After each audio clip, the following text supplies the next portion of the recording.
Hello friends, good evening. আমার সাথে ব্লগে চলে এসেছে গুল্লবাবু। আমাদের ফ্যামিলির তো নতুন মেম্বার। তা নতুন মেম্বার বলা ভুল, তোমাদের কাছে সামনে একে আনিনি।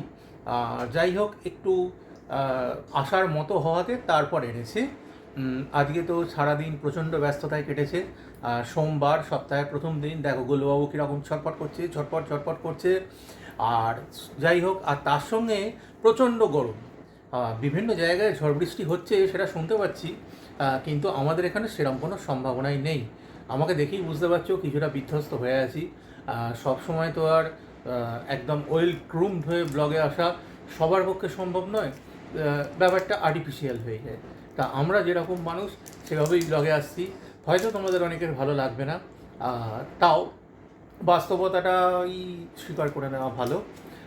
একটু যাই হোক, তোমাদের দিদিও বেরিয়েছিল রাস্তায়। তা রাস্তায় দুজনে মিলে মিট করে নিলাম। মিট করে কিছু জিনিসপত্র নিয়ে চলে এলাম। তোমাদের দিদিও এখানে আছে, দেখো তোমাদের হয়তো কিছু বলবে। Hello friends, welcome back to our channel. আজকে ব্লগটা একদম সন্ধ্যেবেলা থেকে স্টার্ট হয়েছে। এই দেখো ব্লগের সামনে কে চলে এসেছে আবার। যাই হোক, বিকালবেলা একটু বেরিয়েছিলাম, তোমার দাদাভাই অফিস থেকে আসলো, এক জায়গায় মিট হলো, তারপর একটু স্ন্যাক্স নিলাম, নিয়ে চলে আসলাম। এখন হচ্ছে একটু বসে রয়েছি, আর প্রচণ্ড গরম। হ্যাঁ, তোমরা ভাবছো যে দিদির মুখে গরম, ঠান্ডাকালেও সমস্যা, গরমকালেও সমস্যা। যাই হোক, তাও আমি বলবো শীতকাল আমার অত ভালো না, আমার গরমকাল তাও ভালো, শীতকালে একদম আমার ভালো লাগে না। তোমার দাদার যদিও ভালো লাগে, আগেও বলেছি। যাই হোক, এই দেখো এই যে snacks. Evening snack, fish fry, কিচ্ছু না, simply fish fry and salad. তোমরাও তো বলবে এদিকে গরম, এদিকে আবার এত খাও, ফাস্ট ফুড, কিছু করার নেই। ফাস্ট ফুডের সাথে অত আর কিছু করা যায় না, পছন্দ হলে আমি নিয়ে নিয়ে আসলাম। যাই হোক, শনিবারও বাইরের খাবার খেয়েছি। বেরোলে টুকটাক খাওয়া হয়, একদিকে না বেরোলে বাইরে খাওয়াটা হয় না। তা আজকে একটু বেরিয়েছিলাম, টুকটাক দরকার ছিল, কাজগুলো করে বাড়ি আসলাম। তা ভাবলাম তোমাদের সাথে একটু শেয়ার করেই ফেলি। আর বিকালবেলা, রাত্রিবেলা আজকে ডিনারে ভাবছি রুটি, একটু আলু তরকারি টাইপের কিছু করব, আর সিমুই করব। তোমার দাদা ভাইয়ের ফেভারিট আছে, বলছিল অনেকদিন খায় না। এবার এই বিষয়ে তোমাদের দাদা কিছু বলবে, দেখো। হ্যাঁ ফ্রেন্ডস, তোমাদের দিদিকে তো বলেছিলাম আমি একটু সিমুয়ের পায়েস করতে। তা তোমাদের দিদি যে ব্যাপারটা এত সিরিয়াসলি নিয়ে নেবে সেটা তো ভাবতে পারিনি। সিমুয়ের পায়েস জিনিসটা আমার মতো অনেকেরই মানে খুবই ফেভারিট। সিমুইটাকে বেশ লাল করে ভালো ঘিয়ে ভেজে দুধটাকে একটু গাঢ় করে নিয়ে দুর্দান্ত খেতে হয়। তা তোমাদের দিদিও যেগুলো প্রিপারেশনটা জানে, রাত্রিবেলা করবে। আর করলে সম্ভব হলে নিশ্চয়ই তোমাদের সাথে শেয়ার করবো। আপাতত এটুকুই। আপাতত ফিশ ফ্রাইয়ের মন্দির চলে এলাম ডিনারের আগে। তোমাদের তো সন্ধ্যাবেলা জানিয়েছিলাম যে ডিনারে কি হতে চলেছে। না, তোমাদের দিদি সিমুয়ের পায়েস রান্না করতে চলেছে। তা পায়েস তো হয়ে গেছে, তোমাদের দিদিও চলে এসেছে। একবার দিদিকে দেখে নাও, তারপর ডিনার আইটেম তোমাদের দেখাই।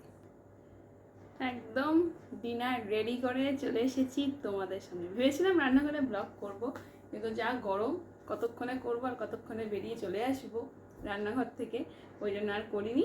যাই হোক, এখন প্রচণ্ড গরম, দেখতেই হয়তো ঘেমে গেছি। আর তোমার দাদাভাই হেল্প করতে পারিনি, কিন্তু সামনে এসিটা চালিয়ে হেল্প করেছে। এসি চলছে, ওই জন্য একটু ঠান্ডা হয়ে নাও, তারপর খাবে। ঠিক আছে, চলো। আর এবার দেখে নাও আজকে কি রেসিপি করেছি।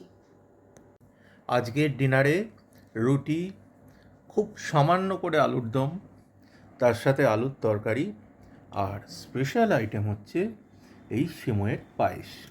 এটা হচ্ছে অ্যাকচুয়ালি বাটি চচ্চড়ি করেছি। হ্যাঁ, একদম দেখো, মেখে বসিয়ে যেরকম হয় এরকম একদম করেছি। খুব ভালো গন্ধ বেরিয়েছে, আর কিন্তু এখানে গন্ধটা তো ফিল্মের মাধ্যমে দেখাতে পারবো না। আর এখানে যে আলুর দমটা দেখছো, এটা সকালে করা ছিল, সামান্য অল্প ছিল, তোমার দাদাভাই খায়নি যেহেতু এটা দেওয়া হয়েছে সাথে।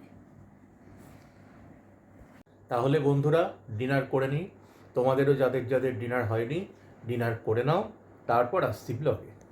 বন্ধুরা, এখন রাত প্রায় 12টা, আর চলে এসেছি দিনের একদম শেষে। দুজনকারই প্রচণ্ড ঘুম পেয়েছে। তোমাদের দিদি ঘুম পেলেও মোবাইল নিয়ে সমানে সার্ফিং করে চলেছে। দিনের শেষে এই সময়টা তোমাদের দিদির কিন্তু মোবাইল সার্ফিংয়ের সময়। স্ক্রিনের দিকে তাকালেই বুঝতে পার চোখ মুখের অবস্থাটা ঠিক কতটা ঘুম পেয়েছে আর কতটা টায়ার্ড। আর আমারটা দেখে তো নিশ্চয়ই বুঝতে পারছো চোখটা আমি সম্পূর্ণরূপে খুলতেও পারছি না ভালো করে, এর এতটাই চোখের পাতা ভারী হয়ে এসেছে। এবার মনে হচ্ছে তোমার দিদি মৃদু মৃদু হাসছে, কিছু মনে হচ্ছে বলতে চাইছে। কি আর বলবো বন্ধুরা, তোমার দাদা তো এই যে বললো চোখের পাতা একদম ভারী হয়ে আসছে, তো আমি বিয়ের পর থেকেই শুনে যাচ্ছি চোখের পাতা ভারী হয়ে আসছে। তো কি আর বলবো বলো, কিছু বলার নেই। যাই হোক, এবার আমি দেখাই তোমাদের দিকে। বিয়ের পর থেকে দেখে যাচ্ছি চোখের পাতা রাত্রি 12টা কেন, অফিস থেকে আসার পরেই একদম ভারী হয়ে আসে। নেহা দেওয়ার ঠেলা ধাক্কায় চোখ চোখ খুলে বসে থাকে। যাই হোক, আর এই নিয়ে বেশি তর্ক বিতর্কে যাবো না। বললে তোমাদের দিদির অত ঘুম পায় না, আমারও তো ঘুম পায় না, কিন্তু হ্যাঁ নির্দিষ্ট সময়ে একটা ঘুম পায়। যাই হোক, রান্না বান্না কমপ্লিট হলো, খাওয়া দাওয়া হলো, রান্নাঘর পরিষ্কার হলো, গুছানো হলো, এবার হচ্ছে ঘুমোতে যাওয়ার সময়। যাই হোক, এবার তোমাদের দাদা কিছু বলবে হয়তো, তার আগে আমি তোমাদের বলে দিই শুভরাত্রি। না বল। আচ্ছা, আমারও সেই একই কথা বলার। সবাই খুব খুব খুব ভালো থাকো। আপাতত শুভরাত্রি। আর ব্লগটা যদি ভালো লেগে থাকে, সঙ্গে থাকতে চ্যানেলটা অবশ্যই সাবস্ক্রাইব করো, আর লাইক এবং কমেন্ট করে জানিও কেমন লাগছে। টাটা।